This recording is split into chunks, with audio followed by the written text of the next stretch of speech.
এই রিপোর্টটি যখন লেখা শুরু করেছিলাম তখন ভাবছিলাম এর শিরোনাম হবে টিউলিপ কি ঝরে যাচ্ছে, কিন্তু রিপোর্টটি শেষ করার আগেই দেখা গেল সত্যি সত্যি টিউলিপ ঝরে পড়েছে ব্রিটেনের রাজনৈতিক বাগানে। দুর্নীতির অভিযোগ মাথায় নিয়ে শেখ হাসিনার ভাগ্নি এবং শেখ রেহানার মেয়ে টিউলিপ সিদ্দিক ব্রিটেনের ট্রেজারি ইকোনমিক সেক্রেটারি পদ থেকে সরে দাঁড়িয়েছেন। ব্রিটেনে এখন ক্ষমতায় রয়েছে লেবার পার্টি। প্রধানমন্ত্রী কিয়ার স্টারমার টিউলিপ সিদ্দিককে প্রতিমন্ত্রীর পদে বসিয়েছিলেন এবং দায়িত্ব দিয়েছিলেন ব্রিটেনের আর্থিক খাতে দুর্নীতি দমনে। কিন্তু এখন টিউলিপ সিদ্দিকের নিজের বিরুদ্ধেই উঠেছে দুর্নীতির অভিযোগ, আর তার জেরেই ঝরে যেতে হলো টিউলিপকে। তার পদত্যাগের পেছনে কি কারণ রয়েছে এ নিয়ে দূরের জানালার আজকের আয়োজন।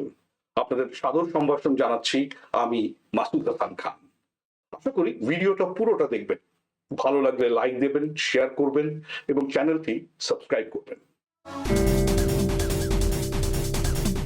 উত্তর লন্ডনের হ্যামস্টেড ও হাইগেট নির্বাচনী আসনের এমপি টিউলিপ সিদ্দিক তার পদত্যাগের কারণ হিসেবে উল্লেখ করেছেন সরকারি কাজে যথেষ্ট মনোযোগ দিতে না পারা। একেবারেই ঠিক কথা। টিউলিপ সিদ্দিকীকে ঘিরে ব্রিটেনের রাজনীতিতে যে গোলযোগ শুরু হয়েছিল তা থেকে রক্ষা পাওয়া তার জন্য মোটেই সহজ ছিল না। বিষয়টি এমনই জটিল আকার ধারণ করেছিল যে সংবাদ মাধ্যমগুলো যেখানেই টিউলিপ সিদ্দিককে ধরতে পারত সেখানেই তারা প্রশ্ন করত একটাই, আর তা হলো আপনি কবে সরে যাবেন। Tulip Siddiq, will you resign today? Good morning. What were your campaign leaflets doing in your aunt's palace? How can you be the anti-corruption minister when you're being accused of Good corruption? morning. Are you history's unluckiest anti-corruption minister? বিষয়টা tulip সিদ্দিকের কেরিয়ারের জন্য বিরাট এক crisis হয়ে দাঁড়িয়েছিল। তার কারণ ব্রিটেনের আর্থিক খাতে দুর্নীতি দমনের দায়িত্ব থেকে নিজেই দুর্নীতির অভিযোগে অভিযুক্ত হওয়াটা ছিল তার ভবিতব্য, তার নেমেসিস। কিন্তু এই ভবিতব্যকে তিনি দৃশ্যত মেনে নিয়েই পদত্যাগ করেছেন। আর পদত্যাগের পর পার্লামেন্ট থেকে বেরিয়ে আসার সময়ও তিনি নিজের হাসিটিকে ধরে রেখেছেন। Wondering what your reasoning is for stepping down today. Would you have any thoughts that you'd like to share with us? Anything you'd like to say? Do you still insist that you haven't done anything wrong? Interestingly, যে ঢেউয়ের আঘাতে tulip টালমাটাল হলেন সেই ঢেউয়ের উৎস কিন্তু প্রায় ৮,০০০ kilometre দূরে, বাংলাদেশে। গত জুলাইয়ের গণ অভ্যুত্থানের পর বাংলাদেশে শেখ হাসিনার মতোই টিউলিপ সিদ্দিকের বিরুদ্ধেও দুর্নীতির অভিযোগে তদন্ত শুরু হয়। দুর্নীতি দমন কমিশন থেকে টিউলিপ সহ হাসিনা পরিবারের অন্যান্য সদস্যদের বিরুদ্ধে ঘুষ আর অনিয়ম করে পাওয়া বিলিয়ন বিলিয়ন ডলার অবৈধভাবে বিদেশে পাচারের অভিযোগ আনা হয়। বাংলাদেশের দুর্নীতি দমন কর্মকর্তারা দাবি করছেন রূপপুর পরমাণু প্রকল্প সহ ৯টি বড় আকারের নির্মাণ প্রকল্প থেকে দুর্নীতি করে টিউলিপ সিদ্দিক এবং তার পরিবার ৫ বিলিয়ন ডলার হাতিয়ে নিয়েছেন। ওই বিদ্যুৎ কেন্দ্রটি নির্মাণের লক্ষ্যে ২০১৩ সালে তিনি রাশিয়ার সাথে মধ্যস্থতা করেছেন। ওই চুক্তিতে বাজার দরের চেয়ে বেশি খরচ দেখিয়ে অভিযুক্তরা বাকি টাকা আত্মসাৎ করেছেন বলেও অভিযোগপত্রে বলা হয়েছে। শুধু বাংলাদেশের দুর্নীতির অভিযোগই না, ব্রিটেনেও টিউলিপ সিদ্দিকের বিরুদ্ধে অনিয়মের অভিযোগ উঠেছে। লন্ডনের কিংস ক্রস এলাকায় টিউলিপ একটি ফ্ল্যাট উপহার পেয়েছেন আব্দুল মোতালিফ নামের এক রিয়েল এস্টেট ব্যবসায়ীর কাছ থেকে। মিস্টার মোতালিফের সঙ্গে শেখ হাসিনা এবং আওয়ামী লীগের রয়েছে ঘনিষ্ঠ যোগাযোগ। ব্রিটিশ সরকারের উচ্চ পদস্থ কর্মকর্তাদের বছরে কয়েকবার তাদের আয়ের হিসেব দিতে হয়। সর্বশেষ আয় দেখানো হয়েছে ফ্ল্যাটটি থেকে ভাড়া হিসেবে আয় রয়েছে টিউলিপ সিদ্দিকের। ২ বেডের এই ফ্ল্যাটটির বর্তমান বাজার দর অন্তত ৭ লাখ পাউন্ড, বাংলাদেশি টাকায় যার দাম দাঁড়ায় ১০,৩৫,০০,০০০ টাকারও বেশি। টিউলিপের পক্ষ থেকে বলা হয়েছে যখন তাকে ফ্ল্যাটের মালিকানা বুঝিয়ে দেওয়া হয় তখন নাকি তিনি জানতেন না যে সেটি ছিল একটি উপহার। আর এই আয়ের কথা ঘোষণা না করায় গত বছর পার্লামেন্টে স্ট্যান্ডার্ড কমিশনার তাকে ভর্ৎসনাও করেছিলেন। ওদিকে ব্রিটেনের সানডে টাইমস পত্রিকা খবর দিয়েছে হ্যামস্টেড এলাকার আরেকটি ফ্ল্যাট যেটি টিউলিপ সিদ্দিক একসময় নিজে ব্যবহার করেছেন সেটা তার ছোট বোন আজমিনা সিদ্দিক রূপন্তীকে উপহার দিয়েছিলেন মঈন গনি নামের একজন আইনজীবী। সানডে টাইমস বলছে মিস্টার গনি একসময় শেখ হাসিনা সরকারের প্রতিনিধিত্ব করেছেন এবং সাবেক প্রধানমন্ত্রীর সঙ্গে তার ছবিও রয়েছে। সানডে টাইমসের রিপোর্টে উল্লেখ করা হয় রূপন্তী ২০২১ সালে ৬.৫ লক্ষ পাউন্ডে ফ্ল্যাটটি বিক্রি করে দেয়। ওই সময় ফ্ল্যাটের আগের মালিক মঈন গনি কয়েক বছর ধরেই আন্তর্জাতিক মামলায় বাংলাদেশ সরকারকে আইনি পরামর্শ দিয়েছেন। এবং 2021 সালে বিশ্ব ব্যাংকের একটি প্যানেলের জন্য হাসিনা সরকার তাকে মনোনয়ন দিয়েছিল বলেও সানডে টাইমসের খবরে উল্লেখ করা হয়। তবে টিউলিপ সিদ্দিকের একজন মুখপাত্র জোর দিয়ে বলেছেন, আওয়ামী লীগের প্রতি তার সমর্থনের সঙ্গে এসব সম্পত্তির যোগসূত্র থাকার ধারণাটি তার ভাষায় একেবারেই ভুল। ওদিকে ঢাকাতেও টিউলিপ সিদ্দিকের জন্য তৈরি হয়েছিল নতুন সমস্যা। দুর্নীতি দমন কমিশন দুদক ক্ষমতার অপব্যবহার ও অনিয়মের মাধ্যমে ঢাকার পূর্বাঞ্চলে প্লট বরাদ্দের 3টি মামলাতেও আসামি করেছে টিউলিপ সিদ্দিককে। মা শেখ রেহানা, ভাই রাদওয়ান মুজিব সিদ্দিক ববি এবং বোন রূপন্তী নামে এসব অভিযোগ আনা হয়। সাথে আসামি হিসেবে রয়েছেন খালা শেখ হাসিনা। রিজওয়ানা সিদ্দিক টিউলিপ, যিনি টিউলিপ সিদ্দিকী নামে এখন সরকারিভাবে পরিচিত, তিনি লন্ডনের হ্যাম্পস্টেড হাইগেট নির্বাচনী এলাকার এমপি। 16 বছর বয়সে তিনি লেবার পার্টিতে যোগদান করেন। এবার নিয়ে তিনি 4 বার এমপি হয়েছেন।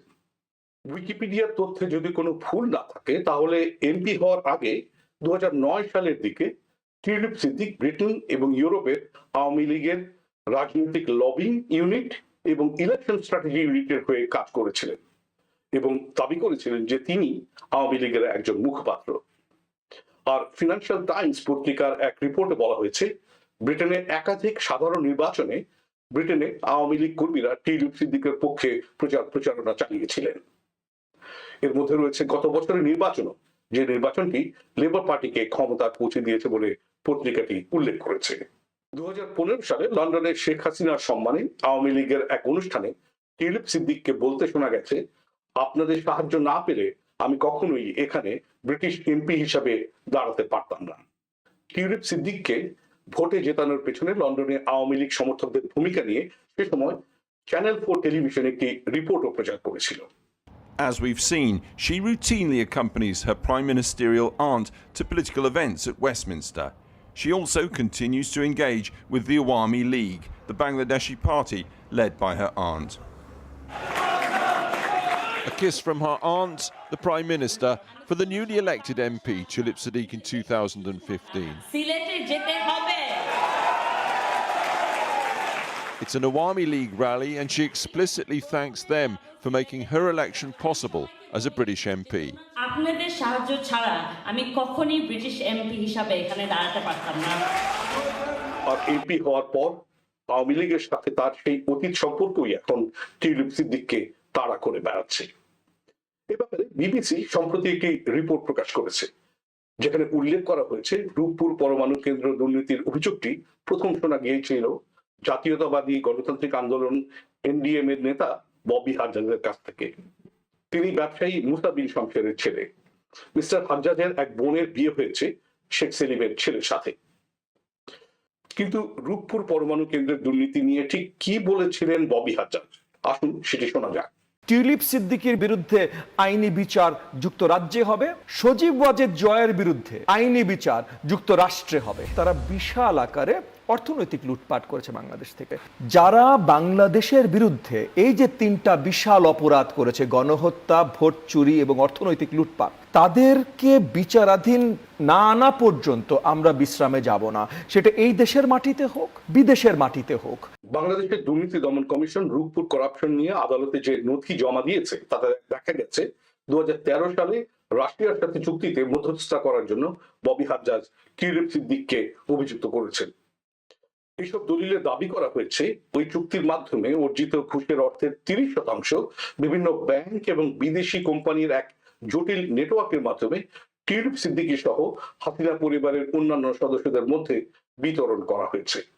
ব্রিটেনে মন্ত্রী পর্যায়ের কর্মকর্তারা নিয়ম মেনে কাজ করছেন কিনা তা দেখাশোনার দায়িত্ব দেওয়া হয়েছে প্রধানমন্ত্রীর একজন বিশেষ উপদেষ্টাকে। স্বাধীন এই প্রতিষ্ঠানটির নাম independent adviser on ministerial standards. এর প্রধান স্যার লরি ম্যাগনাস। বাংলাদেশ এবং ব্রিটেনে এসব দুর্নীতির অভিযোগ ওঠার পর টিউলিপ সিদ্দিক নিজেই স্যার লরির সাথে যোগাযোগ করেন এবং এইসব অভিযোগ সম্পর্কে নিজের অবস্থান ব্যাখ্যা করেন।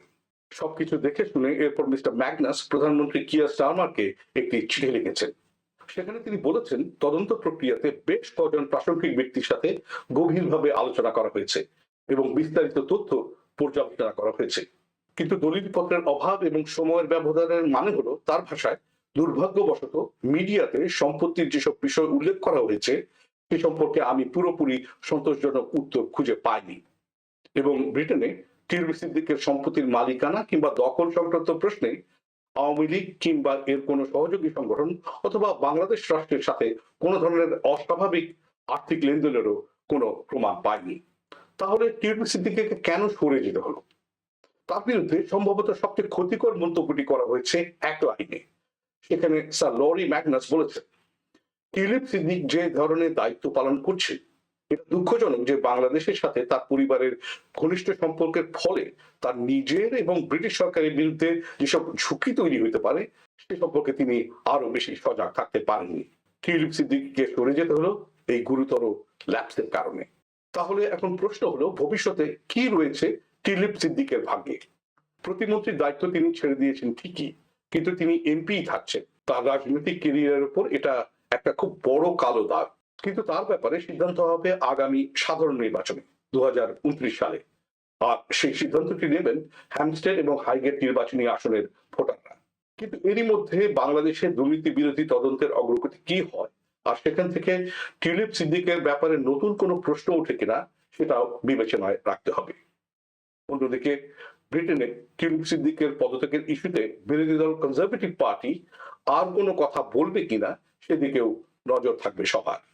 কারণ ক্ষমতাসীন লেবার পার্টিকে একটি দুর্নীতিগ্রস্ত সরকার এবং প্রধানমন্ত্রী কিয়ার স্টারমারকে একজন দুর্বল নেতা হিসেবে দেখানোর সুবর্ণ সুযোগকে তারা কিভাবে রাজনৈতিক কাজে ব্যবহার করবে সেটাও দেখতে হবে।